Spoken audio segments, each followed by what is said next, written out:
rejecting this recall. California voters overwhelmingly reject the recall of Governor Newsom. The top potential replacement candidate also winning in a landslide. We may have lost the battle, but we are going to win the war. So what exactly does that mean? And will Larry Elder run again? Let's ask him. Welcome to The Issue Is. I'm Alex Michelson. Larry Elder tweeting out this late this week. We want to put it up on the screen. It shows that the last time around we had a recall back in 2003, there were a lot more registered Republicans than now in California. Back then, Arnold Schwarzenegger got about 49% of the vote. This time around, Larry Elder got about 47% of the vote of people who chose to answer question 2 on the ballot, which, of course, is who should replace Governor Newsom. It's important to point out about 45% of voters chose to leave that question blank after the governor told them to leave it blank. Overall, although ballots are still coming in, about 64% of voters chose to keep the governor. About 36% wanted to remove him. Those are similar numbers to when he ran back in 2018. Let's talk about it with Larry Elder. Larry, welcome back to The Issue Is. Alex, thank you for having me. I appreciate it. So what message do you think California voters were sending by rejecting the recall by more than 25 points? Well, as I tweeted this morning, the electoral math has changed dramatically from what it was in 2003 when Gray Davis recalled. 2003, 44% of the state was registered as Democrat. Now it's 46%. That's a 5% increase. You look at decline to states. Even the New York Times said they tend to lean left. 16% in 2003. Now it's about 24%, which is almost a 50% increase. And then you look at the decline in Republicans. In 2003, we're talking about 35%. Now it's just 24%. That's almost a 33% decline. And still, I received almost the same percentage on the replacement side as did Arnold Schwarzenegger. I got outspent 10-1, according to a state senator I talked to just the other day. And they brought in the heavy lumber. They brought in Obama. They brought in Bernie Sanders. They brought in Elizabeth Warren, all of whom cut commercials for him. And by the way, none of whom said anything at all about his record on crime, on homelessness, on the outrageous decline in the quality of public education, on the fact that people are leaving California, businesses and people, for the first time in our state's history. More people have left California, more businesses have left California rather than have left all of last year. And the rate at which businesses are leaving is twice the rate at which they've left the last 2 or 3 years. They didn't say anything at all about his record on fire, about his record on water, about his record on rolling brownouts. All they said was Republican takeover, Republican takeover, Republican takeover. And based upon the electoral map, it worked. And so do you think that a Republican can win in this state? Well, it's hard. I was running against 3 entities. Of course, I ran against Gavin Newsom. I also ran against the state and local party, they just now pointed out, Democratic Party. But I also ran against the media. Present company excluded, but much of the media was hostile, local and national media, especially Politico, CNN, and the LA Times. For crying out loud, the LA Times ran an article that said Larry Elder is the black face of white supremacy. And they also had a picture of the time that woman in the gorilla mask threw the egg at me, Alex. And she was throwing the egg at me. And the headline was, Elder involved in altercation in Venice Beach, with a picture of me hugging a supporter. It looked as if I was slapping her. She contacted the LA Times. She was furious. And the LA Times changed the picture, but they didn't change the headline.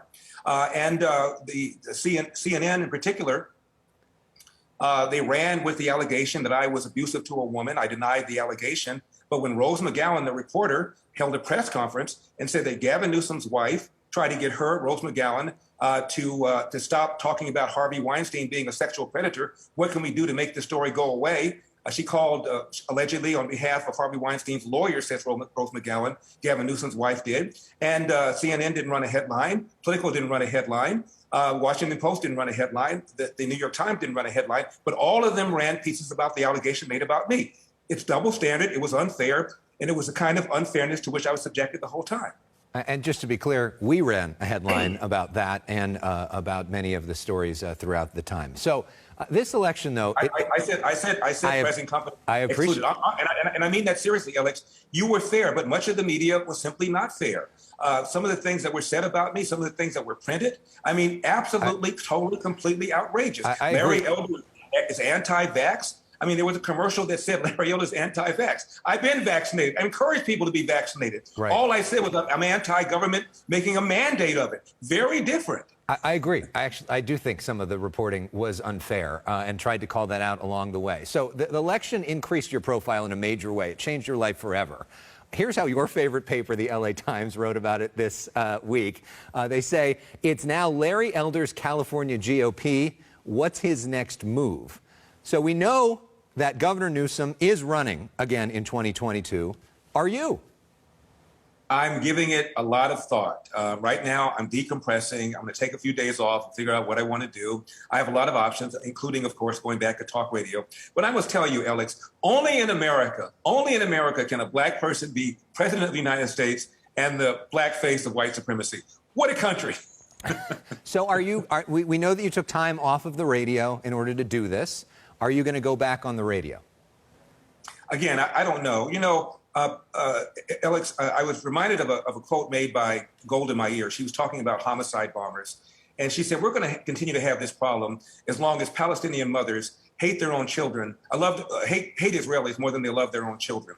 We're going to keep having these problems as long as California Democrats and independents hate Republicans more than they hate the rise of the cost of living, the rise in crime, the decline in the quality of public education, the fact that people are leaving California and businesses at record rates, the poor management of the forests, the poor water management, the poor energy grid management. As long as independents and Democrats can be convinced to hate Republicans more than they're concerned about those issues, we're still going to have these problems. And by the way, we still have them. I lost the election. Has crime gone down? No. Has the cost of living gone down? No. Has the quality of education improved? No. Are people still leaving? Oh, yes. And I predict the exodus is going to be greater because a lot of people were staying just because of me. It is clear that President Trump is very popular with a lot of the people that voted for you. But it is also clear that President Trump is deeply unpopular with the majority of Californians. Right. We have seen in blue states, some Republicans have won governorships by being against President Trump. Is it possible for a conservative, unapologetic Republican like you to win in a state like California? And if it's not, is it worth it to run again? That's a very good question. That's the $64,000 question. I am a Republican. I have not voted for a Democrat since 1976. That was Jimmy Carter, and I regret that. And of course, I was not going to vote for Hillary. Of course, I was not going to vote for Joe Biden. Donald Trump, you're right. He's quite toxic to a lot of people, but he's quite energizing to other people. It's a mixed bag as far as his personality is concerned about how people perceive him. 83% of Democrats believe that Donald Trump is a racist, despite the fact that he presided over the best economy for blacks ever. So I think it's emotional. There's a lot of anger towards Donald Trump. He's been able to be characterized as a dangerous person. I don't feel that way about him, but whoever becomes a nominee in 2024, whoever he or she is, I'm going to support him. I wasn't going to vote for Hillary. I wasn't going to vote for Joe Biden. You know, you warned about potential voter fraud before the election. You asked voters to contact your team so you could potentially sue if you found voter fraud. Do you have any lawsuits planned? No. What I did was I asked anybody, voters, whether they were Republican, independents, or Democrats, if you see anything or hear anything suspicious, let us know. And people did contact us. And there were several people who said that they went to their voting precinct and they were told that they already voted. We tracked it down. It turns out every single one of them was able to vote. So far, so good. But again, Alex, I told you this before. Nobody seems to ask my opponent about the allegation made by Hillary that the 2016 election was stolen, her word, not mine, calling Donald Trump fraudulent, Donald Trump illegitimate, to the point where 2/3 of Democrats falsely believe the Russians changed vote tallies in 2016, and 78% falsely believe that the Senate report concluded that the Russians changed the outcome of the election when they didn't. In other words, a greater percentage of Democrats believe the 2016 election was quote unquote stolen, the Republicans who believe the 2020 election was stolen, but nobody seemed to ask my opponent the same kinds of questions you're asking me. To me, it's a double standard. If you ran again in 2022 with the same strategy, the same message as you did right now, is there any reason to think that the outcome would be different? Great question. You know, I was talking to a friend of mine, and he was reminding me of a scene from Star Wars. One of the Star Wars I hadn't seen, and one soldier was looking over the battlefield, looking at the opposition, and he said, "There's just so many of them." End of quote. There's so many more Democrats and independents who the New York Times says leans left than was the case in 2003 when Gray Davis was recalled. The math is daunting. I'm not sure whether or not I could answer yes to your question. Is there anything that any Republican, real Republican, by that I'm talking about somebody who believes in tax cuts, somebody who believes in school choice, somebody who believes in lowering regulations, somebody who believes in things I believe. Could any real Republican win in California given the electoral map? I'm not sure. And let me just lastly about you and about this race. We saw you faced a lot of negativity. You faced a lot of racism on the campaign trail, but you also got a lot of love. We were out with you with these overwhelming rallies up and down the state. Was it fun running for governor? It was a whole lot more fun than I thought it was going to be. And I must tell you, I missed talk radio less than I thought I would. I missed it. But I had a really good time. There was a lot of love out there, and a lot of people, including men, came up to me crying, telling me, you've given me hope. I'm thinking now about staying in California. Now I'm not going to leave. And I even talked to people who told me they were going to come back to California. I felt that there was a nerve I hit, a heart I hit. And Alex, you've been knowing me for some time. I'm a likable guy. I just didn't have enough time to convince a lot of independents and Democrats that I'm a likable guy. And I think once they realize that, they'll lower their guard, and maybe, just maybe, they won't be so reluctant to pull the lever for somebody with an R at the end of his name next time around, if there is a next time around. And lastly, most important lesson learned from this whole experience? You lose your voice and you gain weight.